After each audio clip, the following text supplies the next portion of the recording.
বাংলাদেশ বিমান বাহিনীর বার্ষিক মহড়া আকাশ বিজয় 2025 দেশের সকল প্রধান ঘাঁটি, বিভিন্ন স্টেশন ও ইউনিটে অনুষ্ঠিত হচ্ছে। মহড়ার উল্লেখযোগ্য অংশ হিসেবে বিমান বাহিনীর বৈমানিকগণ আকাশ যুদ্ধের বিভিন্ন প্রকার রণকৌশল অনুসরণ করে যুদ্ধ বিমানের মাধ্যমে আক্রমণ, শত্রু বিমান শনাক্তকরণ, আকাশ থেকে শত্রু কবলিত স্থান পর্যবেক্ষণ, রসদ সরবরাহ,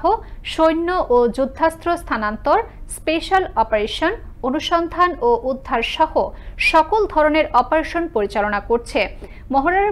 সার্বিক পরিস্থিতি পর্যবেক্ষণ এবং প্রয়োজনীয় দিক নির্দেশনা প্রদানের লক্ষ্যে বিমান বাহিনী প্রধান air chief marshal Hasan Mahmud Khan, air command operations centre, air defence operations centre, বিমান বাহিনী ঘাঁটি বাসার সহ বিভিন্ন ঘাঁটি, বিভিন্ন প্রকার বিমানের মহড়া এবং অন্যান্য অপারেশনাল ও